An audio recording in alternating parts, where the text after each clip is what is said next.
বাংলাদেশের ইতিহাসে মুক্তিযুদ্ধের সময় সংগঠিত অপরাধের বিচার কাজের প্রথমবারের মতো রায় হলো।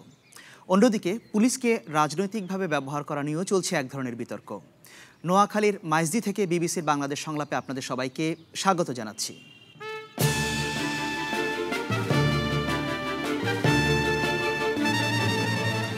আজ প্যানেলে আছেন বিএনপির যুগ্ম মহাসচিব ও সংসদ সদস্য মাহবুব উদ্দিন খোকন, জাতীয় সংসদের একমাত্র স্বতন্ত্র সদস্য মোহাম্মদ ফজলুল আজিম, আওয়ামী লীগের কেন্দ্রীয় নেতা ডক্টর জামাল উদ্দিন আহমেদ এবং নোয়াখালী নারী নির্যাতন প্রতিরোধ ফোরামের সভাপতি শিরিন আক্তার।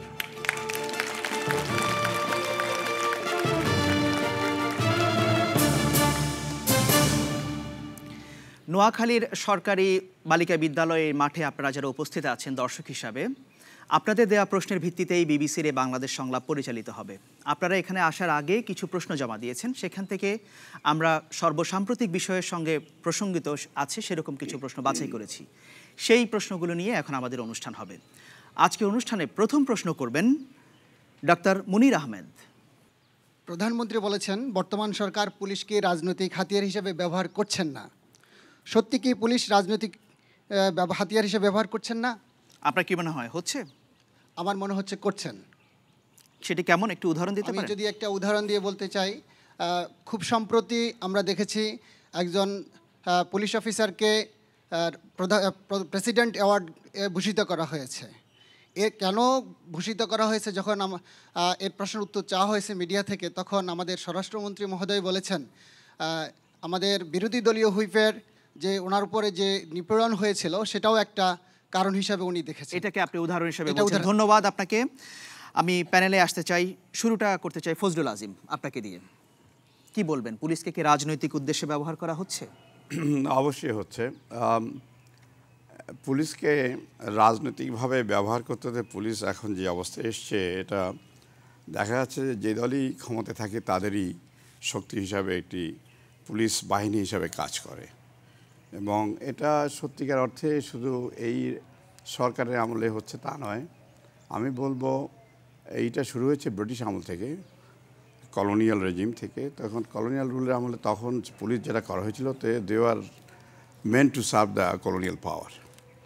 বিশেষ করে বাংলাদেশ হওয়ার পরে গত 42 বছরে পুলিশের যে রোলটা নেওয়া উচিত ছিল, তারা হওয়া উচিত ছিল in aid of the people, জনগণের সেবায় তারা এগিয়ে আসবে এবং আইন যা আছে আইন প্রয়োগ করবে। কিন্তু আইন প্রয়োগকারী সংস্থা হিসেবে কাজ না করে তারা সরকারি দলের বাহক হিসেবে তারা কাজ করে। প্রশ্নটা তিনি করেছেন এবং তিনি একটা উদাহরণ দিয়েছেন যে খুবই সর্বসম্প্রতি একজন পুলিশ অফিসারকে রাষ্ট্রপতি পদক দেওয়া হয়েছে এবং তার বিরুদ্ধে যে অভিযোগটি হয়েছে তিনি বিরোধী দলের চিফ হুইপকে হরতালের সময় বেধড়ক পিটিয়েছেন। এই পুরস্কার দেওয়াটাকে আপনি কিভাবে দেখেন? এটা মোটেই উচিত হয়নি। বিশেষ করে স্বরাষ্ট্রমন্ত্রী মহোদয় যা বলেছেন এটা অত্যন্ত দুঃখজনক। কারণ উনি পরিষ্কারভাবে বলেছেন যে বিরোধী দলের চিফ হুইপকে যে ও যে গায়ে হাত তুলেছে সেইটা বিবেচনায় আনা হয়েছে। তার মানে অন্যতম প্রধান কারণ তাকে পুরস্কৃত করার। সেটার ব্যাপারে আমার মতামত হলো এই যে পুলিশের পিপিএম, যেটা প্রেসিডেন্টস পুলিশ মেডেল যেটা বলা হয়, এটা ইট ইজ এ কভেটেড মেডেল, এটা একটা কভেটেড প্রাইজ এবং প্রতি বছরই এই পিপিএম দেওয়া হয়ে থাকে। কিন্তু এখানে যেটা হয়েছে, এটা যাদেরকে যুক্তিসঙ্গত কারণে সেবায় উৎকৃষ্টতার কারণে যাদেরকে পদক দেওয়া হয়ে থাকে তাদেরকেও ম্লানও করেছে এই স্বরাষ্ট্রমন্ত্রীর কথা। ধন্যবাদ আপনাকে। মাহবুব উদ্দিন খোকন। একদিকে মাননীয় প্রধানমন্ত্রী বললেন পুলিশকে নিরপেক্ষ কাজ করতে হবে, একই দিন মাননীয় স্বরাষ্ট্রমন্ত্রী বললেন, ব্যাখ্যা দিলেন জনাব আবদিন ফারুকের উপরে যে নির্যাতন করেছে সেটা বিবেচনা না হয়েছে তাকে পদক দেওয়ার জন্য। এতে আসলে প্রমাণিত হয়েছে সরকারের সমন্বয়হীনতা, নতুবা মাননীয় প্রধানমন্ত্রী সরকার পরিচালনায় ডবল স্ট্যান্ডার্ড মেনটেন করেন, এটাই প্রমাণিত হয়েছে। আর হয়তোবা মাননীয় প্রধানমন্ত্রী এই পদক দানের মাধ্যমে পুলিশকে উৎসাহিত করার চেষ্টা করলো। যে সময় সরকারের শেষ পর্যায়ে এসে সরকারের জনপ্রিয়তা অনেকটা নিচে নেমে গিয়েছে এবং একটা দেশব্যাপী একটা কেয়ারটেকার সরকারের নির্বাচনকালীন সময় নিরপেক্ষ সরকার দাবি আসছে পুলিশকে তাদের পক্ষে কাজ করানোর জন্য যারা কাজ করবে সরকারের পক্ষে, আওয়ামী লীগের পক্ষে, তাদেরকে এভাবে পুরস্কৃত করা হবে। এটা হিসাবে তিনি ফজলুল আজিম যেটি বলেছেন যে এটা আজকের কোনো বিষয় নয়, এটা ধারাবাহিকতা আছে। এবং আপনি যেটা বলছেন এখন পুলিশ এটা নিপীড়নের ভূমিকা নিয়েছে, অভিযোগ আছে বিএনপির সময় এরকম চিহ্নিত কিছু পুলিশ কর্মকর্তার নাম শোনা যেত যারা রাজপথে বিরোধীদের উপর দমন করতেন। সেটাকে আপনি কিভাবে দেখবেন? কোনো সময় পুলিশ, আমাদের স্বাধীনতার পরে পুলিশের ভূমিকা হওয়া উচিত সেবামুখী, কমিউনিটি পুলিশিংয়ের। পুলিশ কিন্তু আগের মতো শাসকের স্বার্থ রক্ষার পুলিশ না হয়ে আমরা কমিউনিটি পুলিশিং আমরা চাই দেশে, এবং সেই সরকারই থাকুক না কেন কমিউনিটি। এই সরকারের সময় মাত্রাটা বেড়ে গেছে অনেক বেশি। আর যেটা হলো, এটা আসলে জনগণের প্রতি, সমগ্র জনগণের প্রতি জন্য একটা খারাপ অধ্যায় হিসেবে আমি মনে করি। হারুন সাহেবকে পদক দেওয়ার মাধ্যমে সরকার জনগণের পুলিশের যে ভূমিকাটা হওয়া উচিত সেটাকে কি করলে আমি মনে করি। আমি খুব ছোট্ট একটি প্রশ্ন করতে চাই আপনাকে, আপনারা কি এমন কোনো প্রতিশ্রুতি দিতে পারেন যে বিএনপি যদি আগামীতে ক্ষমতায় আসে তাহলে এই ধরনের কোনো ঘটনা ঘটবে না? পুলিশ পুরস্কৃত করা হয়েছে, এরকম ঘটনা কোনো সরকারের সময় ঘটবে বলে আমি মনে করি না। কিন্তু রাজপথী বিরোধীদের পেটাবে, রাজপথী বিরোধীদের উপর পুলিশ যেভাবে আচরণ করছে, আপনারা যদি আসেন ক্ষমতায় সে আচরণকে অব্যাহত থাকবে? না, মোটেও না। ধন্যবাদ আপনাকে। আমি একটু দর্শকদের কাছে যেতে চাই, এই প্রসঙ্গে আপনারা কে বলতে চান? বেশ কয়েকটি হাত আমি দেখতে পাচ্ছি। আমি প্রথমে দ্বিতীয় সারিতে আপনি বসে আছেন। আমাদের দেশের সমস্যাটা হচ্ছে যেই যখন ক্ষমতায় থাকে পুলিশকে সে আমার পুলিশ তৈরি করে নেয়। এখন আমরা নাগরিকরা ভাবছি যে আমার পুলিশ থেকে জনগণের পুলিশ কখন হবে, এই ব্যবস্থাটা রাজনীতিবিদরা করবেন কিনা। ধন্যবাদ আপনাকে। হাত তুলেছেন একেবারে পেছনের সারিতে। আমার মনে হয় যে এখানে আসলে দুটো বিষয় আছে। পুলিশকে যেমন সংযত হইতে হইব, পাশাপাশি আমরা আমাদের দেশে যারা রাজনীতি করেন, রাজনীতিবিদ, মানে যখন ক্ষমতায় থাকেন বা বিভিন্ন ফাওয়ারে থাকেন, এমপি থাকেন, চেয়ারম্যান থাকেন, তারাও তাদের মানে জাস্ট ক্ষমতার অপব্যবহার যাতে না। ধন্যবাদ আপনাকে। আরেকজন হাত তুলেছেন এই পাশে। আমি মাননীয় সদস্য ফজলুল আজিম সাহেবের সাথে উনি যে কথাটি বলেছেন যে পুলিশকে ব্যবহার করা হয়, পুলিশ আসলে রাষ্ট্রের বল প্রয়োগের একটা উপকরণ। পুলিশ আমরা দেখতে পাই রাজপথে কখন দাঙ্গা হাঙ্গামা বা জনগণের ধন সম্পত্তি রক্ষা করার জন্য পুলিশকে এগিয়ে আসতে হয়। আবার আমাদের মাননীয় সংসদ সদস্য মাহবুদ্দিন কখন বলেছেন কমিউনিটি পুলিশিংয়ের কথা। তো কমিউনিটি পুলিশিং বল প্রয়োগের ক্ষেত্রে কতটুকুই কাজ করতে পারবে? আচ্ছা, ধন্যবাদ আপনাকে। জি, আপনি পুলিশকে রাজনৈতিক উদ্দেশ্যে ব্যবহার করা হচ্ছে কিনা? হচ্ছে, তবে পুলিশ নিয়োগ প্রক্রিয়া আগে স্বচ্ছ হতে হবে। পুলিশ সৈনিক পদে নিয়োগের জন্য 1 থেকে 2 লক্ষ টাকা ঘুষ লাগে, এবং এসআই পদে নিয়োগের জন্য 5 থেকে 10 লক্ষ টাকা ঘুষ লাগে। তাহলে প্রত্যেকটা সরকার গভর্নমেন্ট আসলে এই যে দলীয়ভাবে পুলিশদেরকে নিয়োগ দিচ্ছে, এই কারণেই তো তারা এই দলীয় কার্যক্রমে অংশ নিচ্ছে। ধন্যবাদ আপনাকে। আমি প্যানেলে আসতে চাই জামাল উদ্দিন আহমেদ। পুলিশকে দলীয়ভাবে নিয়োগের উদাহরণ বলছেন তিনি, এবং এই সরকারের সময় একটি বড় অভিযোগ হচ্ছে যে দলীয়ভাবে পুলিশ নিয়োগ দেওয়া হয়েছে এবং যার কারণে রাজনীতির বাইরে যেতে পারছে না পুলিশ। কি বলবেন? আমার মনে হয় এটা মানে ইমোশনাল টক, কারণ whenever you are going to recruit anybody you have got a own set principles and procedures, এবং অ্যাকর্ডিংলি এটা করা হয়েছে। পুলিশের জবটা কি? পুলিশের কাজ হলো আইন শৃঙ্খলা রক্ষা করা, আমি বিপদে পড়লে আমাকে প্রোটেক্ট করা, এবং যে কোনো লোক দেশের নাগরিক বিপদে পড়লে তাকে প্রোটেক্ট করা। যখন সংসদ সদস্য গাড়ি ভাঙতে গেছেন, উনি যখন মানুষের উপরে আক্রমণ করছেন, উনি যখন পুলিশের উপরে হামলা করেছেন, তাহলে পুলিশ কি তার কাছে অস্ত্র আছে, সে তার জীবন রক্ষা করবে না? That's what he has done. এবং এরপরে যে পুরস্কারের কথা বলেছেন, সেই পুরস্কারটা আপনার পুরস্কার একটা পুলিশ সার্ভিসের রুলস অনুযায়ী ক্রাইটেরিয়া আছে, আপনার ইভ্যালুয়েশন ক্রাইটেরিয়া আছে, সেই ক্রাইটেরিয়ার ভিত্তিতেই পুলিশকে প্রমোশন দেওয়া হয়েছে। এখানে আপনার যে স্বরাষ্ট্রমন্ত্রী সাহেব যদি বলে থাকেন, আমার মনে হয় উনি এই মন্তব্যটা করা ঠিক হয় নাই, উনি ইমোশনাল কথা বলেছেন। কিন্তু একটা প্রসিডিউরের মধ্যে দিয়ে, ইভ্যালুয়েশন প্রসেসের মধ্যে দিয়ে একটা লোক সার্ভিস রুলের নিয়মকানুন মানে তাকে প্রমোশন দেওয়া হয়েছে। সে আপনার কাকে আক্রমণ করছে, কাকে কি করছে, this is not the criteria. সে যদি ক্রিমিনালকে রাষ্ট্রের সম্পদ রক্ষা করার জন্য যদি কোনো কাজ করে থাকে, তাহলে তাকে he should be awarded. Mister Ahmed, আমি আপনাকে ছোট একটি প্রশ্ন করতে চাই। যে প্রশ্নটা সাধারণভাবে উঠেছে যে পুলিশকে রাজনৈতিক উদ্দেশ্যে ব্যবহার করা হচ্ছে কিনা। রাজনৈতিক উদ্দেশ্যে ব্যবহার করা অবশ্যই হয়ে আসছে, এবং এটা we are not out of that. এখনো হচ্ছে, কিছু কিছু অবশ্যই হচ্ছে। আচ্ছা, ধন্যবাদ। ধন্যবাদ আপনাকে। এখানে হাত তুলেছিলেন, আমি জি কোনায় আপনি। পুলিশকে রাজনৈতিকভাবে ব্যবহার করা হচ্ছে, এটা আমাদের দেশের স্বাধীনতার পর থেকে আমরা দেখছি। কিন্তু আমার প্রশ্ন হলো, পুলিশ নিয়োগ প্রক্রিয়ায় যদি রাজনৈতিক দিক বিবেচনা না করে মেধার ভিত্তিতে নিয়োগ দেওয়া হয়, তাহলে আমার মনে হয় কোনো পুলিশেই রাজনৈতিক হাতিয়ার হিসাবে ব্যবহার হবে না। ধন্যবাদ, সেটাই হওয়া উচিত। ধন্যবাদ আপনাকে, অসংখ্য ধন্যবাদ। প্যানেলে ফিরে আসতে চাই শিরিন আক্তার। পুলিশকে রাজনৈতিক উদ্দেশ্যে কতটা ব্যবহার করা হচ্ছে?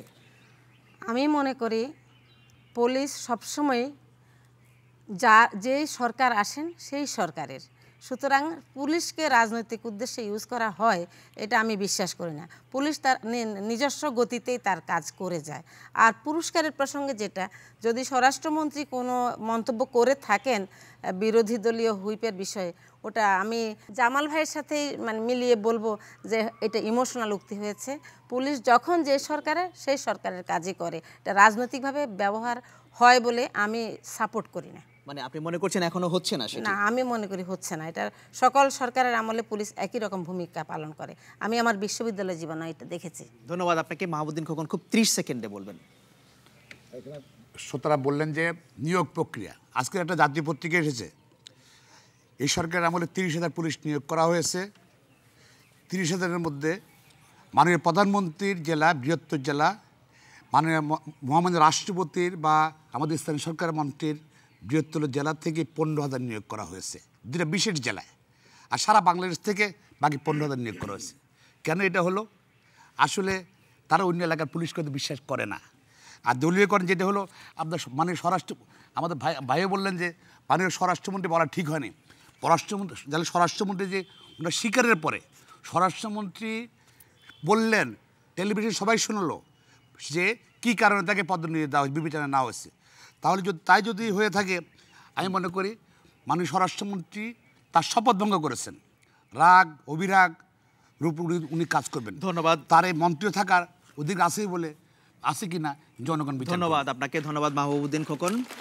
আমি প্যানেলে ডক্টর জামাল উদ্দিন আহমেদ, আপনি স্বরাষ্ট্রমন্ত্রী যে উক্তিটি করেছেন, আপনি বলেছেন যে সেটি করাটা ঠিক হয়নি, তারপরে এর বাইরে আর কিছু বলার আছে আপনার? উনি করেছেন কিনা আমি দেখি নাই, যদি বলে থাকে এটা উনি ইমোশনাল টক, এবং হি শুড নট আটার দিস থিং, এটা বলা উচিত হয় নাই। মাহবুবুদ্দিন খোকন যেটি বলছিলেন যে স্বরাষ্ট্রমন্ত্রী শপথ ভঙ্গ করেছেন, আপনার কি মনে হয় যে এই উক্তির মাধ্যমে শপথ ভঙ্গ হয়েছে? এটা আমার মনে হয় না, কারণ আপনার এই ধরনের হিসাব করলে ডেইলি আপনার মন্ত্রী পদত্যাগ করতে হবে, তাহলে গভর্নমেন্ট থাকবে না। ধন্যবাদ ডক্টর আহমেদ আপনাকে। সরকারের অবস্থা ধন্যবাদ, কাজ করছে, ধন্যবাদ, সরকারে থাকবে না। Thank you very much. ধন্যবাদ আপনাকে। এখানে শ্রোতা দর্শকদের জানিয়ে রাখতে চাই, আপনারা এই বিষয়ে যদি আরও মতামত দিতে চান তাহলে bbcbangla.com এই ওয়েবসাইটে আপনারা মতামত দিতে পারবেন। এছাড়া ফেসবুকে বিবিসি বাংলা সামাজিক ফোরামেও আপনার মতামত দেবার সুযোগ আছে। এখন আমরা ছোট্ট একটি বিরতিতে যাচ্ছি, কিছুক্ষণের মধ্যেই ফিরব।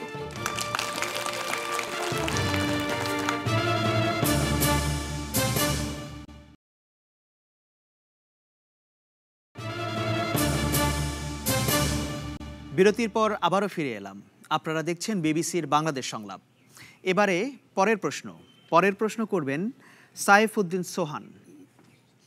বিএনপি ক্ষমতা এলে যুদ্ধাপরাধীর বিচার প্রক্রিয়া কি অব্যাহত রাখবে? ধন্যবাদ আপনাকে। সাম্প্রতিক সময়ে মানবতা বিরোধী অপরাধের বিচার কাজে প্রথম রায় ঘোষণা করা হয়েছে। আমি এটা শুরু করতে চাই মাহবুবুদ্দিন খোকন আপনাকে দিয়ে। বিএনপি যদি ক্ষমতায় আসে এই প্রক্রিয়াকে অব্যাহত রাখবে? ধন্যবাদ। বাংলাদেশে এখন কোনো যুদ্ধাপরাধীর বিচার হচ্ছে না, এবং সমগ্র সরকারের মন্ত্রীরা, নেতারা সব প্রতারণা করছেন। কারণ যুদ্ধাপরাধীর বিচার, তারা আইনে যে বিচারটা হচ্ছে সেটি হলো মানবাধিকার লঙ্ঘনের বিচার হচ্ছে, কিন্তু ওনারা ওই শব্দটা ব্যবহার করেন না। এটা একটু শুনতে ভালো শোনায়, যুদ্ধাপরাধীর কথা বলছেন। যুদ্ধাপরাধীর আইনে কিন্তু যুদ্ধাপরাধীর মানবাধিকার লঙ্ঘনের বিচার হচ্ছে। আর আমার দল, বাংলাদেশ জাতীয়বাদী দল, আমরা স্বাধীনতা সংগ্রামের সময় যারা হত্যা করেছে, মুক্তিযুদ্ধের সময় যারা অগ্নিসংযোগ করেছে, যারা নারী নির্যাতন করেছে, তাদের বিচার হোক আমরা চাই। তবে সে বিচার অবশ্যই ন্যায় বিচার হতে হবে। আসলে সরকার এটাকে রাজনৈতিক বিচার করতে চাচ্ছে। এখন আমরা এটা চাই। যে প্রশ্নটি উনি করেছেন, আমরা অবশ্যই বিএনপি ক্ষমতা আসলো মানবাধিকার লঙ্ঘনের বিচার হবে, এবং এখানে এই ট্রাইব্যুনালটা এখানে থাকবে। 71 সালে আমাদের স্বাধীনতা সংগ্রামে যারা হত্যা অগ্নিসংযোগ করেছিল, নারী নির্যাতন, তাদের বিচার হবে। এবং এই সরকারের আমলও তার থেকে আর খারাপ অপরাধ করেছে, যেহেতু মানবাধিকার লঙ্ঘনের ট্রাইব্যুনাল এটা, এই ট্রাইব্যুনাল আমরা তো আইন সংশোধন করা, এখানে ট্রাইব্যুনাল লাগবো। বাংলাদেশ যে সময় যে সরকারের সময় যে রকম মানবাধিকার লঙ্ঘনের বিচার লঙ্ঘন হয় সব বিচার ইনশাআল্লাহ ব্যবস্থা করব। তার মানে এখন যারা করবে এখন করব, এই সরকারেরটাও করবেন। আচ্ছা, ধন্যবাদ আপনাকে ডক্টর জামাল উদ্দিন আহমেদ। কি বলবেন এই ব্যাপারে? আমি উত্তরটা কী দিব বলেন? এটা তো আপনার মানবতা বিরোধী যে অপরাধ, সেই অপরাধের যে ডকুমেন্টারি এভিডেন্স সমস্ত কিছু এবং মানুষ জানে, এবং এটা আপনার এদেশের আপনার এই গভর্নমেন্ট যে ইলেকশনের নির্বাচনী এজেন্ডা, সেই এজেন্ডাতে ছিল যে আপনার এই ধরনের একটা বিচার তারা করবে, এবং এটা পৃথিবীর বিভিন্ন দেশে হয়েছে। ক্রোয়েশিয়াতে বলেন, যুগোস্লাভিয়াতে বলেন, তারপর জার্মানিতে বলেন, পৃথিবীর বিভিন্ন দেশে এখনও বিচার হচ্ছে এই ধরনের বিচার। এবং যুগোস্লাভিয়াতে আপনার একজনকে তো রাষ্ট্রপ্রধান, তাকে আপনার ইয়েতে কাঠগড়া হয়েছে, গ্রেপ্তার করা হয়েছে। শুনে ইটস এ অনগোয়িং প্রসেস। আমার মনে হয় যে মুক্তিযুদ্ধ এবং বাংলাদেশের স্বাধীনতায় যারা বিশ্বাস করে এবং তার ভিত্তিতে, এবং এইটা আপনার এই বিচারটা ইট শুড কন্টিনিউ, এই ব্যবস্থা থাকবে। খোকন যেটি বলছেন যে বিএনপি ক্ষমতা আসলো এই প্রক্রিয়া তারা অব্যাহত রাখবেন, এর সঙ্গে আরো কিছু যুক্ত হবে। সেটা তো উনি যদি মেজরিটি এসে করে, ওনারা যদি মেজরিটিতে এসে এটা করে, তখন মেজরিটি আপনার পার্লামেন্টে যদি মেজরিটি থাকে তারা করবে, এটা তো 2/3 মেজরিটি লাগবে। সো আপনার সেটা যুদ্ধ অপরাধের সাথে এটার সাথে মিল হবে না, সেটা পরবর্তী। এখন উনি যেটি বলছেন যে আওয়ামী লীগ বিএনপি ক্ষমতা আসলে এখনকার আওয়ামী লীগ যা করছে সেটারও কোনোটার বিচারের কাঠগড়ায় তারা নিয়ে যাবেন, কি বলবেন সেটা? ওনারা কি নেবেন সেটা তো ওনাদের ব্যাপার, সেটা ওনারা নিতে পারেন। ওনারা মেজরিটিতে আসলে ওনারা নেবেন, সেটা আমরা তখন প্রফেশনালি ফাইট দিব, পলিটিক্যালি ফাইট দিব। সেটা তো ধন্যবাদ। বিশ্বযুদ্ধের হত্যা, এই জাতীয় হত্যা বাংলাদেশে সর্বত্র। ধন্যবাদ। আমরা ভিন্ন প্রসঙ্গে চলে যাচ্ছি। আমাদের প্রসঙ্গটা ছিল, আমি একটু দর্শকদের কাছে যেতে চাই। জেলখানার ভিতরে মানুষ মারছে, জেলখানার ভিতরে মানুষ মারছে, তাদের বিচার। ধন্যবাদ আপনাদের দুজনকে। অনেকগুলো হাত, শুরুটা করতে চাই সামনের সারিতে আপনি। যে বিএনপি ক্ষমতা আসলে যুদ্ধাপরাধের বিচার প্রক্রিয়া অব্যাহত রাখবে কিনা, আপনার কি মনে হয়? আমার মনে হয় রাখবে, কারণ বর্তমানে যে বিচারটা হচ্ছে এটা আন্তর্জাতিক যুদ্ধ অপরাধ ট্রাইব্যুনাল নামে হচ্ছে। কিন্তু অত্যন্ত দুর্ভাগ্যের বিষয়, স্বাধীনতার পরে যাদেরকে 195 জনকে কমিশন করে যুদ্ধ অপরাধী হিসেবে চিহ্নিত করা হয়েছিল, তাদেরকে সিমলা চুক্তি করে সসম্মানে তাদেরকে পাকিস্তান ফেরত দিল। আন্তর্জাতিক যুদ্ধ অপরাধ ট্রাইব্যুনাল যদি হয়, যেটা জামাল উদ্দিন সাহেব বলেছেন, যুগোস্লাভিয়াতে হচ্ছে, অন্যান্য ক্রোয়েশিয়াতে হচ্ছে, অন্য দেশে থাকলেও সেই সকল আন্তর্জাতিক বিচার ট্রাইব্যুনালে তাদেরকে কিন্তু সেই দেশ থেকে ধরে এনে দেশে তাদের বিচার করা হয়েছে। কিন্তু আমাদের প্রশ্ন, এটা ওনারা কবে করবেন? এই পাকিস্তানে 195 জন চিহ্নিত যুদ্ধ অপরাধীকে এখন যে বিচারটা হচ্ছে, এটাকে আপনি কি তাহলে সমর্থন করছেন না? আমি এই বিচার তো হচ্ছে যুদ্ধ অপরাধ ট্রাইব্যুনালে মানবতা বিরোধী অপরাধের বিচার। ধন্যবাদ আপনাকে। আমি পেছনে যেতে চাই, আপনি হাত তুলেছেন, হাতে কলম। মাননীয় সাংসদ মাহবুব সাহেবকে জিজ্ঞাসা করছি, তাহলে কি উনি কি অস্বীকার করেন যে 1971 সালে আমাদের দেশে কোনো যুদ্ধ অপরাধ ঘটেনি? আচ্ছা, আপনার মাহবুবউদ্দিন খোকন। অবশ্যই ঘটেছে।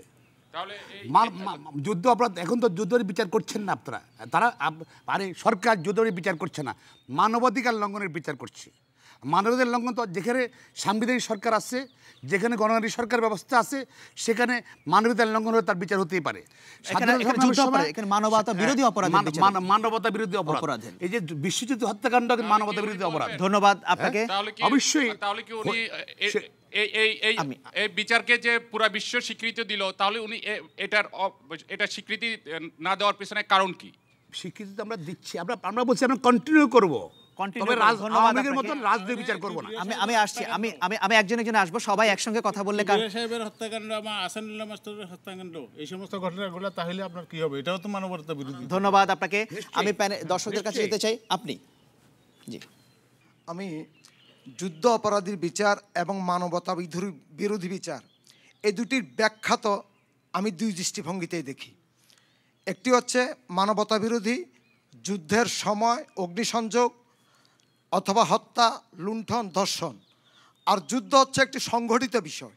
সংগঠিত বিষয়ের অপরাধের বিচার কার্যকে পাশ কাটিয়ে মানবতা বিরোধী বিচারকে কার্যকর করার ব্যাখ্যাত যে চেষ্টা আমি এটাকে সরকারের একটি মূলত অপচেষ্টা বলেই আমি ব্যাখ্যা করি। ধন্যবাদ আপনাকে। পেছনে আরেকজন হাত তুলেছেন, জি আপনি। আমি বলতে চাই সঠিক যুদ্ধাপরাধীর বিচার আমাদের দেশে আমরা চাই, তবে যুদ্ধাপরাধীর বিচার এই যে না হয়, রাজনৈতিক প্রতিহিংসার শিকার যে না হয়, এটাই আমি আপনাদের কাছে দাবি জানাচ্ছি। ধন্যবাদ আপনাকে। প্যানেলে আসতে চাই শিরিন আক্তার। বিএনপি ক্ষমতায় আসলে যুদ্ধাপরাধীর বিচার অব্যাহত থাকবে বলছেন খন্দকার মাহবুবউদ্দিন খোকন সাহেব, আপনি আস্থা রাখতে পারছেন এটাতে? আমি এ ব্যাপারে বলবো, মাহবুব ভাই বিষয়টা তার রাজনৈতিক দৃষ্টিভঙ্গি থেকে বলছে, তার আদর্শগত দৃষ্টিভঙ্গি থেকে বলছে। আর আমি মনে করি যুদ্ধাপরাধ একটা আলাদা জিনিস আর মানবতা বিরোধী জিনিস আলাদা। আর যুদ্ধের সময় যে অপরাধ সংগঠিত হয়েছে সেটা বিশ্বের নিন্দিত, সারা বিশ্ব আন্তর্জাতিকভাবে নিন্দিত এই চরিত্রগুলো। 8 জন তো আমাদের সামনেই আছেন, গোলাম আজম সহ। আর বাচ্চু রাজাকারের যে ফাঁসি রায় হয়েছে, আমি মনে করি যেটা খুব পরিকল্পিত এবং ন্যায্য বিচার বর্তমান সরকার করেছেন এবং অতি তাড়াতাড়ি এটা রায় আরও চূড়ান্ত পর্যায়ে চলে যাওয়া উচিত। আর বিএনপি আসলে এটা অব্যাহত থাকবে কিনা এই প্রসঙ্গে আমি বলবো অবশ্যই অব্যাহত রাখা উচিত। ওনারা যে কথাটা বলছেন যে মানবতা বিরোধী আচরণ বিএনপি 2 আমল শাসন করেছেন, তখন কি সংগঠিত হয়নি? এখনও হচ্ছে, সেটা ভিন্ন প্রসঙ্গ। কিন্তু যুদ্ধাপরাধটা সম্পূর্ণ আলাদা একটা বিষয় এবং ওটা অবশ্যই অব্যাহত রাখা উচিত। ওটা অবশ্যই আমাদের বিএনপি সরকার যদি আবারও আসেন, তাদেরও মানবতা বিরোধিতা সম্পূর্ণ ভিন্ন জিনিস, সেটাকে ভিন্নভাবে রেখেই আলোচনাটা করা উচিত, বিচারটা করা উচিত। ধন্যবাদ আপনাকে। আমি দর্শকদের কাছ থেকে 2 জনকে সুযোগ দিতে চাই। অনেকগুলো হাত, তৃতীয় সারিতে আপনি অনেকক্ষণ ধরে হাত তুলে আছেন। জি, আলোচক যে বললেন উনি পরিকল্পিত বিরোধী দলকে নিঃশেষ করে দেওয়ার জন্য পরিকল্পিত বিচার, না সত্যিকার অর্থে 1971 সালে যারা যুদ্ধাপরাধ করেছেন তাদের জন্য বিচার? ধন্যবাদ আপনাকে। এই পাশে আসি, একজন দ্বিতীয় সারিতে আপনি। আমি একটু সংসদীয় আনতে চাই। আসলে বাচ্চু রাজাকারের বিচারটাই বাংলাদেশের যুদ্ধাপরাধীর প্রথম বিচার না। আপনারা যদি কেউ তথ্য অনুসন্ধান করে দেখেন, 1974 সালে কুষ্টিয়াতে চিকন আলী নামের একজনকে যুদ্ধাপরাধের বিচার হয়েছিল এবং যে প্রক্রিয়া 72 সালে শুরু হয়েছিল, 74 সালে তার বিচার হয় এবং তার ফাঁসি হয়েছিল। আপনারা তথ্য অনুসন্ধান করে এটা দেখতে পারেন। আর দ্বিতীয় কথা, আমি গর্বিত যে বাংলাদেশে এইরকম একটা কাজ দীর্ঘদিন পরে হলেও আমি এই সরকারকে মোটেও না পছন্দ করতে পারি, কিন্তু তারা শুরু করেছে, এই জন্য সরকারকে এবং যে রায় হয়েছে এর পক্ষে আমি তাদেরকে অসংখ্য ধন্যবাদ জানাই। ধন্যবাদ আপনাকে, এরকম একটা কাজ শুরু করতে পারা। ধন্যবাদ আপনাকে। প্যানেলে আসতে চাই ফজলুল আজিম, কি বলবেন? বিএনপি ক্ষমতা আসলে যুদ্ধাপরাধের বিচার প্রক্রিয়া অব্যাহত রাখবে কিনা? মাহবুবউদ্দিন খোকন সাহেব তিনি বলেছেন রাখবে বিএনপি এবং সাথে আরও কিছু যুক্ত হবে। এটা অবশ্যই প্রক্রিয়াটি রাখা উচিত বলে আমি মনে করি এবং মাহবুবউদ্দিন খোকনকে আমি সাধুবাদ জানাই যে উনি একজন সিনিয়র লিডার বিএনপি, এখন উনি এই কথা স্পষ্টভাবে বলেছেন। তবে এখানে যেটা বাকি প্রশ্নগুলো হলো, এখানে আমাদের একজন শ্রোতা বলেছেন কিছু সংজ্ঞার বিভ্রাট আছে এখানে। যুদ্ধাপরাধীর বিচার আর মানবতা বিরোধী অপরাধের বিচার দুটো এখানে কিন্তু সংমিশ্রণ হয়ে গেছে। সত্যিকার অর্থে এখন যে বিচারটি চলছে আমাদের, এটা কিন্তু সত্যিকারের সংজ্ঞা অনুযায়ী এটা যুদ্ধাপরাধীর বিচার নয়, এটা মানবতা বিরোধী অপরাধের বিচার হচ্ছে। যুদ্ধাপরাধীর বিচার যেটা এখান থেকে আমাদের ওই একজন ভাই বললেন যে যুদ্ধটি সংঘটিত বিষয়, সেখানে যা participants in the war, active participants in the war, তাদেরই সেই হিসাবে বিচার করা হয় যারা যুদ্ধের সময় অপরাধ করেছে। এখানে যাদের বিচার আমরা করতে যাচ্ছি তারা হত্যা করেছে, অথবা তারা লুণ্ঠন করেছে, অথবা তারা নারী নির্যাতন করেছে, এই অভিযোগ আছে, এই অভিযোগগুলো আছে, তার ভিত্তিতে বিচার হচ্ছে। কাজেই যদিও সংজ্ঞার বিভ্রাট আছে, তারপর আমি মনে করি বাংলাদেশে আমরা যারা আছি আমরা মনে করি যুদ্ধাপরাধীদের বিচার হওয়া উচিত এবং মাহবুবউদ্দিন খোকন যেটা বলেছেন মানবতা বিরোধী এদের বিচার সেটাও হওয়া উচিত। তবে সেটার জন্য ইন্টারন্যাশনাল ট্রাইব্যুনাল করতে হবে তা আমি মনে করি না। দেশের প্রচলিত আইনও আছে। সবচেয়ে বড় কথা হলো সরকারের রাজনৈতিক সদিচ্ছা। সরকার কি চায়? সরকার সত্যিকার অর্থে যদি দেশে আইনের শাসন, সুশাসন প্রতিষ্ঠা করতে চায়, গণতন্ত্র প্রতিষ্ঠা করতে চায়, তাহলে সব কিছু ঠিকমতো চলবে। ধন্যবাদ আপনাকে, অসংখ্য ধন্যবাদ। আমাদের পরের প্রশ্নে যেতে হবে। পরের প্রশ্ন করবেন নুরুন নাহার। বাংলাদেশে বর্তমান ধারার ছাত্র রাজনীতি কি চলতে পারে? এই বিষয়টা কেন মনে হচ্ছে ছাত্র রাজনীতি চলতে পারে কিনা, এর প্রেক্ষাপটটা কি? কারণ আমাদের ভার্সিটিতে কয়েকদিন আগে এই ছাত্র রাজনীতির কারণেই কয়েকটি স্টুডেন্টদের জীবন আশঙ্কাজনক হয়ে দাঁড়াচ্ছে। এবং সাম্প্রতিক সময়ে বাংলাদেশের বেশ কিছু জায়গায় এ ধরনের ঘটনা ঘটেছে, সেই প্রেক্ষাপটে এই প্রশ্ন। ধন্যবাদ আপনাকে। প্যানেলে আসতে চাই, শুরুটা করতে চাই ডক্টর জামাল উদ্দিন আহমেদ আপনাকে দিয়ে। যে দ্বারা ছাত্র রাজনীতি বর্তমানে চলছে সেটা আমরা যদি হিস্ট্রিক্যালি দেখি, ছাত্র রাজনীতি এরকম ছিল না। পর্যায়ক্রমে আপনার এই দেশে বিভিন্ন সময়ে আপনার মিলিটারি জান্তা আপনার এখানে এই দেশের রাষ্ট্র ক্ষমতা দখল করেছে।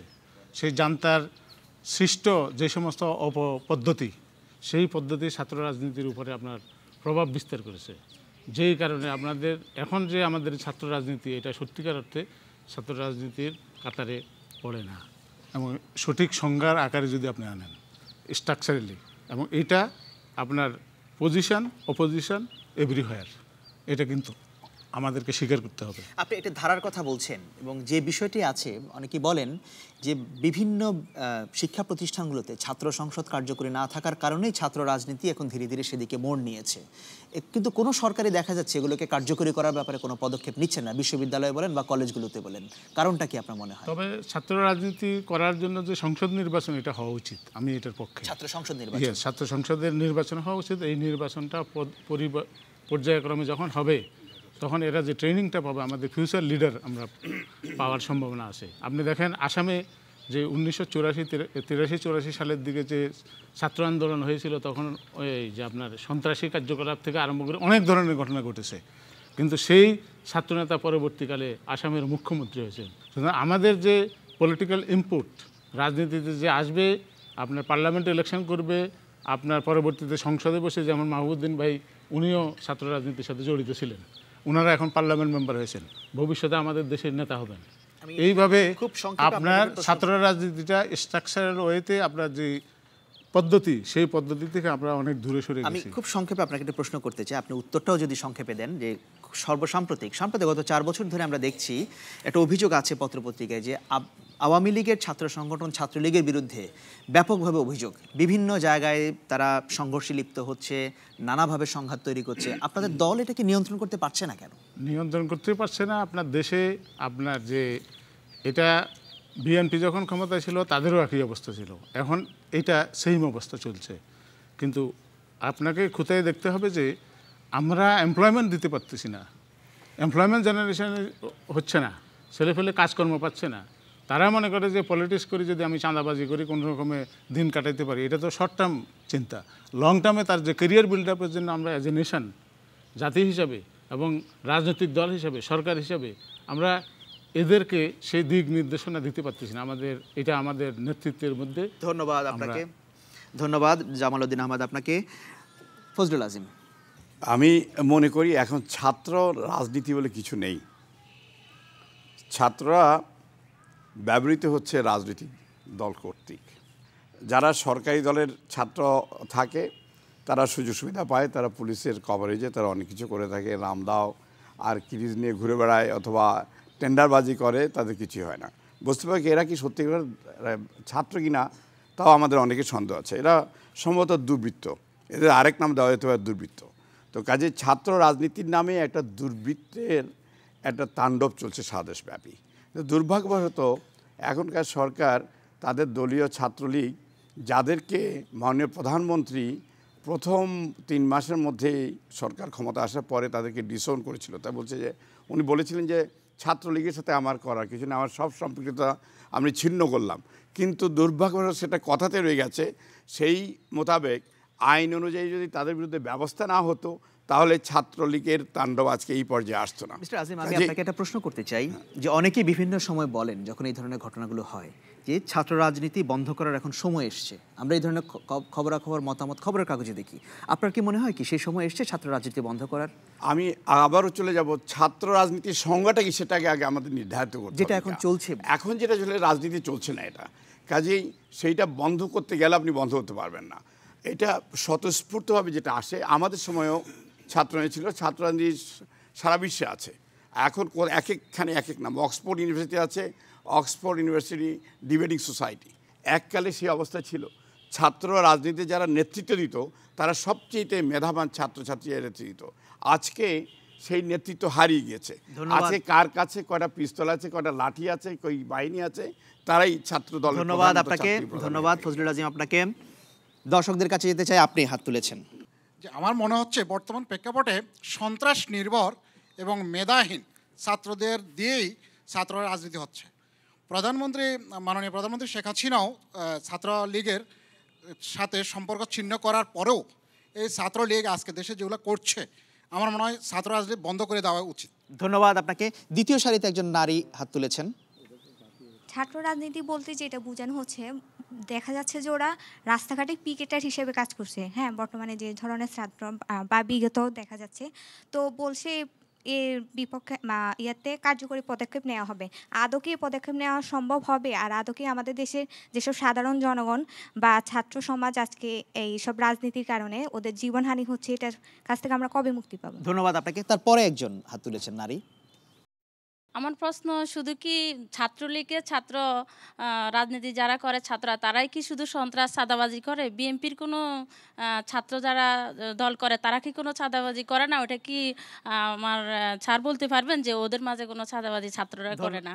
ধন্যবাদ আপনাকে। মাহমুদউদ্দিন খোকন, আপনাকে উদ্দেশ্য করে এই প্রশ্ন। ধন্যবাদ। আসলে প্রসঙ্গটা আসছিল, আমাদের বোন বলছিলেন যে সম্প্রতি নোয়াখালীর বিশ্ববিদ্যালয়ে একটা সংগঠনের ছাত্র সংগঠনের মারামারি হওয়ার পরিপ্রেক্ষিতে প্রসঙ্গটা এসেছিল। সম্ভবত পত্রিকা আমি দেখেছিলাম একটা ছাত্র সংগঠনের 2টা গ্রুপের মারামারি। প্রসঙ্গ বলতে হয়, রাজশাহী ইউনিভার্সিটি কিছুদিন আগে একটা মারামারি গোলাগুলি হয়েছিল ছাত্রলীগের সরকারি সংগঠন ছাত্রলীগেরই 2টা গ্রুপের, এবং সেখানে টেন্ডার নিয়ে মারামারি, একটা শিশু মারা গিয়েছে। শুধু তাই নয়, হ্যাঁ, কৃষি বিশ্ববিদ্যালয়, এছাড়াও বেশ কতগুলো ইউনিভার্সিটি কিন্তু বন্ধ আছে এখন, শুধু ছাত্রলীগের আভ্যন্তরীণ কোন্দলের মারামারি এবং টেন্ডারবাজি নিয়ে। আর আমি ওদের দোষ দেবো না।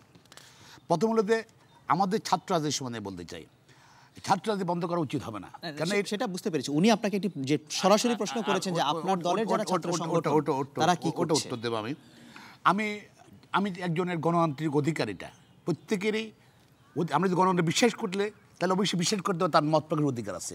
সে ছাত্র হোক আর বয়স্ক হোক, ইট ডাজন্ট ম্যাটার। আমি ছাত্র রাজনীতি নিষিদ্ধের পক্ষে না, তাহলে আপনি গণতান্ত্রিক তার রাইটের প্রতি আপনি হাত দিলেন। তবে ছাত্র রাজনীতিকে আমরা যদি আরও সুন্দর করতে চাই, প্রত্যেকটা প্রতিষ্ঠানের মধ্যে, শিক্ষা প্রতিষ্ঠানে, বিশেষ উচ্চ শিক্ষা প্রতিষ্ঠানের মধ্যে নির্বাচনের মাধ্যমে ছাত্রদের গণতান্ত্রিক মানসিকতা সৃষ্টি করতে হবে। এটা আমার মনে হয় আমাদের জাতীয় ঐক্যমত হওয়া উচিত। সেটা বলেছেন, ওনার প্রশ্ন উত্তরটা আপনি দিচ্ছেন না, সেটা বলুন। অবশ্যই আমাদের সময় কিছু কিছু হয় না তা না, তবে এখন কিন্তু বেশি কারণ আছে। কারণ আপনারা আমাদের সময় বেশি আছে, এটা হওয়া উচিত না। ছাত্র দলের যে ছিল না এটা আমি বলবো না, নিশ্চয় আমি তো আই মাস্ট অ্যাডমিট। তবে এটা বেশি কারণে এবার হলো দর্দিনের কারণে কি সরকারের মন্ত্রীরা, আওয়ামী লীগের নেতারা শেয়ার বাজার খেয়ে ফেলছে। 5,000 কোটি টাকার হলমার্ক সোনালী ব্যাংক লুটপাট করছে। আপনার রেলওয়ের নিয়োগ বাণিজ্যে কোটি কোটি টাকা ধরা পড়ছে। পদ্মার সেতু তো ছাত্র রাজনীতির সম্পর্কটা কোথায় সেটি বলুন। এখন ছাত্রলীগ তো কিছু দিল না, বাগবাটার কিছু সরকার শেষ পর্যায়ে ছাত্রলীগের কোনো কিছু পাচ্ছে না, একমাত্র এই টেন্ডার ছোট্টখাটো টেন্ডার মারামারি করতেছে। ধন্যবাদ আপনাকে। দর্শকের ফিরে একজন নারী হাত তুলেছেন, কিন্তু এটা করতে। ধন্যবাদ মিস্টার খোকন আপনাকে। আপনি আমাদের ছাত্র রাজনীতি একেবারে বন্ধ করে দেওয়াটা ঠিক হবে না বলে আমি মনে করি। কারণ আমরা আমাদের অর্জনের ইতিহাসগুলো যদি দেখি, সব কিছুতে আমাদের ছাত্র রাজনীতি ছিল বিদায় আমাদের 21শে ফেব্রুয়ারির মতো দিন আসছে, আমাদের 71-এর যে বিজয় সেটিও আসছে। এটাকে একটা লিমিটেশনে নিয়ে আসা উচিত। ধন্যবাদ, অসংখ্য ধন্যবাদ আপনাকে। আমি প্যানেলে ফিরে আসতে চাই। শিরিন আক্তার, কি বলবেন ছাত্র রাজনীতি নিয়ে, যে এই ধারা ছাত্র রাজনীতি চলতে পারে কিনা?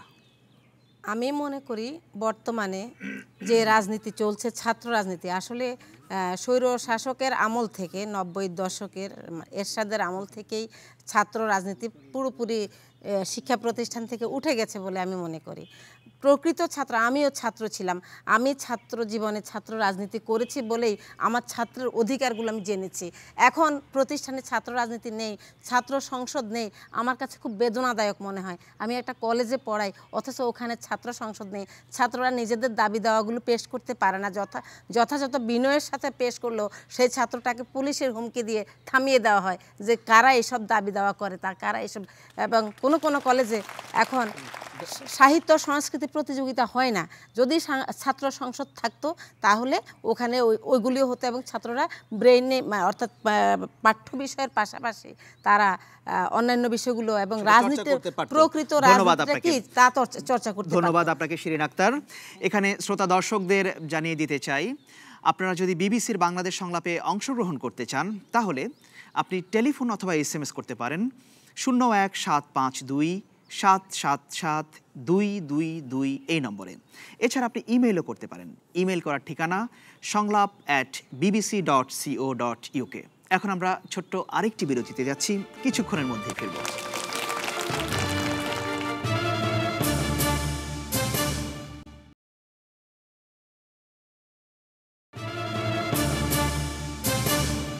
বিরতির পর আবারও ফিরে এলাম। আপনারা দেখছেন বিবিসির বাংলাদেশ সংলাপ। এবারে পরের প্রশ্ন করবেন মাহমুদা আক্তার। আমার প্রশ্ন হচ্ছে, বাংলাদেশের গ্রামীণ স্কুলগুলিতে কেন আধুনিক পদ্ধতিতে ইংরেজি শেখানো হয় না? আধুনিক পদ্ধতি সেটি কিরকম? আমি সেক্ষেত্রে বোঝাচ্ছি যে আধুনিক উচ্চারণ এবং ব্যাকরণগত শিক্ষার কথা। ধন্যবাদ আপনাকে। আমি শুরুটা করতে চাই ডক্টর জামালউদ্দিন আহমেদ আপনাকে দিয়ে। আমি এই প্রশ্নে আমি খুব আনন্দিত এটার উত্তর দিতে পারি, দেওয়ার জন্য চেষ্টা করব। সেটা হলো যে আমাদের যে উনি যে কোশ্চেনটা করেছেন এটা অত্যন্ত ভ্যালিড। আমাদের ভাষা বাংলা ঠিক আছে, কিন্তু আমরা ইন্টারন্যাশনালি এক্সপোজড বাংলাদেশ এখন, এবং আমাকে যদি কমিউনিকেট করতে হয়, উনি যেটা বলেছেন যে ল্যাঙ্গুয়েজ অ্যান্ড অ্যাকসেন্ট, এটাও আপনি মনে হয় মিন করেছেন। এটা কিন্তু আমি আমার সেনবাগে প্রতিটা স্কুলে ভিজিট করে আমি এটা শিক্ষকদের সাথে শেয়ার করতেছি যে আপনারা আমাদের নোয়াখালী অঞ্চলের ছেলেমেয়ে যারা আপনার কম্পিটিটিভ পরীক্ষাতে যায়, এরা রেজাল্ট ভালো করে, কিন্তু তারা উচ্চারণ অ্যাকসেন্টটা ঠিক নেই। বোথ বেঙ্গলি অ্যান্ড ইংলিশ, এটা দুইটাই আপনার ঠিক নেই। তারপরে হলো এটা ইংলিশ ইজ ইন্টারন্যাশনাল ল্যাঙ্গুয়েজ, এবং এই ইংরেজি যদি আমি না শিখি, ব্রিটিশ আমলে আপনার এটা ছিল, আমরা একটা সময় বাংলাকে মাতৃভাষা হিসেবে রাষ্ট্রভাষা নিয়েছি, কিন্তু অন্য ভাষা আমি শিখতে পারবো না, এটা ঠিক না। এবং তাদেরকে রেস্ট্রিক্ট করতেছি আমরা জাতি হিসাবে। আমরা অনেক পিছিয়ে পড়ে যাব যদি ইংরেজিকে আমরা প্রায়োরিটি না দেই। এটা হচ্ছে না কেন? সমস্যাটা এটা হচ্ছে না আপনার এখন ধরেন আপনার সেটা তো গভর্নমেন্টের রাষ্ট্রভাষা বাংলা করার পরে রাষ্ট্রপতি এরশাদ সাহেবের সময় আপনার একটা পর্যায়ে এসে বাংলাকে আপনার পুরা ডিগ্রি পর্যন্ত আপনার অনেক ছেলেমেয়ে সেই সময় ডিগ্রি পাস করার পর দেখা গেছে যে BCS কোয়ালিফাই করলো, সে কিন্তু ফাইনালি ইয়েতে যাইতে পারে। ইংলিশের উইকনেস, এইটা আপনার আমার মনে হয় দুই রাজনৈতিক দলই সমভাবে আপনার রাজনৈতিক ঐক্যমতের দরকার। এটাকে আপনার প্রাইমারি লেভেল থেকে, it should be from primary level, এই যে ইংলিশটাকে, আমি ওনার সাথে একমত। ধন্যবাদ আপনাকে জামালউদ্দিন আহমেদ। শিরিন আক্তার, আপনি পেশায় একজন শিক্ষকও বটে। আমি মনে করি আসলে এই যে এখন যে কমিউনিকেটিভ ইংলিশ সিস্টেম, এটাতে ছেলেমেয়েরা গ্রামাটিক্যালি একেবারেই দুর্বল, এবং যার কারণে তারা ইংরেজি ভাষা নিজেদের মধ্যে চর্চা, যদিও বলা হয় যে এখন একেবারে সহজ, ইজি ম্যাটার, ইংলিশে পাশ করে এখন সহজ হয়ে গেছে, কিন্তু আসলে ভাষা শেখার জন্য মোটেও এই পদ্ধতি আমি সাপোর্ট করি না। শিক্ষকের কোনো এখানে ভূমিকা আছে কিনা? অবশ্যই শিক্ষকের ভূমিকা অনেক বেশি। শিক্ষক যদি মনে করেন যে তার ছাত্রকে, যেমন আমি ছোট্ট একটা উদাহরণ দিই, ইংলিশ ভালোভাবে জানতে হলে টেন্সকে সবার আগে জানতে হবে, ভার্বকে সবার আগে জানতে হবে। এগুলি আমাদের সময় আমরা শিখেছি, একেবারে আমাদের স্যারেরাই আমাদেরকে শিখিয়েছেন যে তুমি ভার্বের এই চ্যাপ্টারটা ভালো করে বুঝে আসো, তারপর স্যারও আমাদেরকে বুঝিয়ে দিয়েছেন। এখন শিক্ষকদের আমি মনে করি যে ওনারা যদি চ্যাপ্টার বাই চ্যাপ্টার ওইভাবে গ্রামারগুলো অন্তত শিখিয়ে দিতেন। সেরকম শিক্ষক কি আছেন? সেরকম শিক্ষক হ্যাঁ, এখনো অনেক শিক্ষক আছেন। আমি মনে করি শিক্ষক আছেন, ছাত্রদের মধ্যে শেখার টেন্ডেন্সি কম। ধন্যবাদ আপনাকে। এই কোনায় হাত তুলেছেন জি আপনি। আমি সাংস্কৃতিক কর্মী হিসেবে বলতে চাই, আসলে আমাদের ইংরেজি ভাষাটা যদি শিখতে হয়, আমাদের প্রমিত বাংলার যে বোধটা, সেই বোধটাই তো আমাদের কাজ করছে না। তাহলে সেক্ষেত্রে আমরা নিজেদের বাংলা ভাষাটাকে চিনতে পারিনি, বুঝতে পারিনি, আমি বিদেশি একটা ভাষাকে কিভাবে আয়ত্ত করব।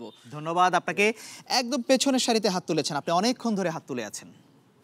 ইংরেজিকে যদি আয়ত্ত করতে চাই, তাহলে আমাদের সর্বপ্রথম আমাদের কাজ হবে, আমাদের যারা টিচার, আমাদেরকে যারা শিখাবেন ওনারা খুব ভালো করে শিখবেন। তার প্রথম কাজ হচ্ছে সরকারকে উদ্যোগ নিতে হবে এবং টিচারদেরকে আমাদের এর জন্য টিচারদেরকে ট্রেন দিতে হবে। আচ্ছা, ধন্যবাদ আপনাকে। একজন নারী হাত তুলেছেন। আসলে আপু প্রশ্নটা করছিল গ্রামের স্কুলগুলোর কথা। আমরা যখন গ্রামের স্কুলগুলোর দিকে তাকাই, যখন সেখানে যে টিচারদেরকে অ্যাড করা হয় তারা আসলে সুশিক্ষিত না। সেখানে আমরা যখন, আমি বেসিক্যালি আমাদের গ্রামের স্কুলটার কথা বলি, আমরা যখন টিচারদের কাছে যে আমার বোনরা ভালো পারতেছে না, তখন আমরা যখন টিচারদেরকে প্রশ্ন করি টিচাররাই পারে না, তখন টিচাররা কীভাবে সেখানে আসে? তারা তো নিজেরাই সুশিক্ষিত না। তাদেরকে যদি প্রশ্ন করে বলে এগুলো সিলেবাসে নাই, এগুলো কোনো প্রশ্ন হলো? ধন্যবাদ আপনাকে। জি, আপনি তৃতীয় সারিতে খুব সংক্ষেপে বলবেন। স্বাধীনতা যুদ্ধের পরে আমরা 21শে ফেব্রুয়ারির দেশ, আমরা ইংরেজি কেন শিখব? এ ধরনের একটা মানসিকতা গড়ে উঠেছে। ইংরেজি শেখার থেকে গ্যাপ পড়ে গেছে। বিশেষ করে এরশাদ সরকারের আমলে ডিগ্রিতে ইংলিশটা উঠাই দিয়েছিল, সেজন্যে ইংরেজি শিখার লোকের গ্যাপ পড়ে গেছে। ধন্যবাদ। এই জন্য অনেকে এখন ইংরেজি শিখছে না, শিক্ষক পাচ্ছে না এবং ইংলিশ দেখলে ভয় পায়। কিন্তু আমি বলবো একজন ইলেকট্রিশিয়ানের জন্য একটা স্ক্রুড্রাইভার যতখানি প্রয়োজন, একজন ছাত্রের জন্য ইংরেজি ততখানি প্রয়োজন। সুতরাং সবাইকে ইংরেজি শেখা। ধন্যবাদ আপনাকে। আমি দর্শকদের কাছে ফিরে আসতে চাই, সামনের সারিতে বসে আছেন মানে। আমি সত্যি কথা বলি, আমি একজন টিচার মানুষ, কিন্তু আমারও অনেক ভুল আছে। কিন্তু এখন যার থেকে শিখলাম, আমরা যে বই পুস্তকে যে বানানগুলো এখন দেখি, আগে কিন্তু এগুলো ছিল না। তো এখন নতুন করে আসছে, এখন স্টুডেন্ট জিজ্ঞেস করছে যে আমরা যখন এগুলো লিখবো, নভোচারী বানান এখন রসিকার দিয়ে লিখছে, আমরা কিন্তু দীঘিকার দিয়ে শিখছি। কিন্তু এখন ওর পেপারটা যখন যাবে বোর্ডে, তখন নাকি ওখান থেকে ঠিকই টিচার কেটে দিবেন। এখন আমার প্রশ্ন হচ্ছে, আমরা ইংরেজি তো পরের ধাপে আসছে, প্রথম আমরা যে মাতৃভাষা বাংলা, ওটা তো আমরা ভালো করে ধন্যবাদ আপনাকে। প্যানেলে ফিরে আসতে চাই ফজলুল আজিম। বাংলা ভালোভাবে জানলে তারপরে ইংরেজি জানতে পারবো এমন কোনো কথা নেই, তবে বাংলা অবশ্যই জানতে হবে। এবং যেটা বলেছেন শেষ প্রশ্নকর্তা, বানানে বিভ্রাট এবং ইত্যাদি নিয়ে, এগুলো বিভিন্ন সময়ে পরিবর্তন হয়ে থাকে। আমাদের বাংলা একাডেমি থেকে অনেক সময় অনেক ব্যাখ্যা দিয়ে থাকে। আমিও এক হিসাবে আমি ইংরেজির যেটা বলছি, সব কিছু মিলিয়ে আসল সমস্যা হলো শিক্ষকের সমস্যা। শিক্ষক নেই, গ্রামের স্কুলে বলেন, শহর স্কুলে শিক্ষক নেই। শিক্ষকতায় কারা আসে? যারা অন্য কিছু সুযোগ সুবিধা না করতে পারে, বিসিএস পরীক্ষা দিয়েছে, কোম্পানিতে চাকরি পায় না, ব্যাংকে চাকরি পায় না, কোথাও চাকরি না পেয়ে অবশেষে শিক্ষক হওয়ার জন্য আগ্রহী। কেন? কারণ শিক্ষকের সুযোগ সুবিধা সীমিত, কিছুই নেই। বেশিরভাগ ক্ষেত্রে আমরা সেদিনও দেখেছি শিক্ষকরা রাস্তায় আন্দোলন করে, তাদেরকে পেপার স্প্রে দিয়ে তাদেরকে আন্দোলন দমন করা হচ্ছে গিয়ে। কাজে শিক্ষকদের যদি যথেষ্ট অথবা যথার্থ সুযোগ সুবিধা দেওয়া হয়, তাহলে যোগ্য ব্যক্তিরাই শিক্ষকতায় আসবে এবং তখন শিক্ষকদের মানের উন্নয়ন হবে। মানের যদি উন্নয়ন হয়, তাহলে তারা বাংলা ঠিকমতো শেখাতে পারবে, ইংরেজি তো শিখাতে পারবে। এখনকার যেটা সমস্যা হলো, যারা শিক্ষকতা করছেন তারা তো ইংরেজি তো দূরের কথা, বাংলাই তো জানেন না। বাংলায় ইংরেজি তো একটা অক্ষর জানেন না, কাজে তারা ইংরেজি শিখাবে কোত্থেকে? কাজে গুণগত মানের পরিবর্তন প্রয়োজনীয়তা আছে। ধন্যবাদ আপনাকে। আমি আপনার কাছে আসি, মাহবুবউদ্দিন খোকন। ধন্যবাদ। আমার বক্তব্য হলো যে আমরা এই জন্য রাষ্ট্রীয় পলিসি দরকার।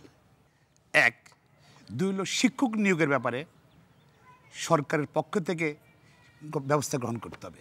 আপনি শিক্ষকতা আসছেন, আপনি কিন্তু সম্মান কিন্তু মনে হয় যে টিউনর সাহেব থেকে আপনার সম্মান অত্যন্ত, আপনি একই সঙ্গে পড়ালেখা করছেন, হয়তো টিউনর সাহেব সেই বসে আছে চেয়ারে, তার থেকে কিন্তু আপনি কলেজে প্রফেসরি করলে সম্মানটা খুব সংক্ষেপে যদি সমস্যাটা কি শিক্ষকের নাকি সিলেবাসের কোনটা? এটা পলিসি। আমি মনে করি আমরা যদি ইউনিভার্সিটিকে ভালো ছেলে মেয়েদেরকে যদি আকৃষ্ট করতে পারি, যদি বিসিএস অফিসার থেকে যদি শিক্ষকদের বেতন যদি একটু বেশি হয়, তাহলে সবাই অনেক সম্মানজনক বেশি। ইউনিভার্সিটি ফার্স্ট তো শিক্ষক হবে, সে বিসিএস অফিসার হবে না। ধন্যবাদ আপনাকে। আমরা আকৃষ্ট করতে পারলে আমাদের ইংরেজি শিক্ষার উন্নয়ন হবে, শিক্ষা ব্যবস্থার উন্নয়ন। ধন্যবাদ মিস্টার খোকন। আমি মনে করি স্বতন্ত্র বেতন কাঠামো উচিত, যেটা সরকারি অফিসের থেকে, বিসিএস অফিসার থেকে বেশি হওয়া। ধন্যবাদ আপনাকে মাহবুবউদ্দিন খোকন। জামালউদ্দিন আহমেদ, 30 সেকেন্ড সময় পাবেন। আমি যেটা বলতে চাই যে বিসিএস পরীক্ষা আমাদের নোয়াখালী থেকে যারা পরীক্ষা দিয়েছে এবং ঢাকা বিশ্ববিদ্যালয়ে যে ভর্তির জন্য দিয়েছে, এদের যারা জিপিএ 5 পাওয়া এইচএসসিতে, দেখা গেছে যে তারা 5% of the students they do not qualify. Dhaka বিশ্ববিদ্যালয়ের ভর্তি পরীক্ষাটি এটাই প্রবলেম। কি প্রবলেমটা হলো ইংলিশ এবং ম্যাথস। ধন্যবাদ আপনাকে জামালউদ্দিন আহমেদ। আমাদের হাতে সময় শেষ হয়ে এসেছে। প্যানেলে আপনারা যে 4 জন আছেন, আপনাদের 4 জনকে অসংখ্য ধন্যবাদ জানাচ্ছি। এখানে যারা দর্শক হিসেবে আপনারা উপস্থিত হয়েছেন আপনাদেরকেও একই সঙ্গে ধন্যবাদ জানাচ্ছি চ্যানেল আই এবং নোয়াখালী সরকারি বালিকা উচ্চ বিদ্যালয় কর্তৃপক্ষকে। বিবিসি বাংলাদেশ সংলাপের আগামী অনুষ্ঠানটি হবে ঢাকায়। সেই পর্যন্ত নোয়াখালী সরকারি বালিকা উচ্চ বিদ্যালয়ের মাঠ থেকে আমি আকবর হোসেন, আমার সাথে এই অনুষ্ঠানের প্রযোজক ওয়ালি রহমান মিরাজ, আমরা দুজনে এখানে বিদায় নিচ্ছি।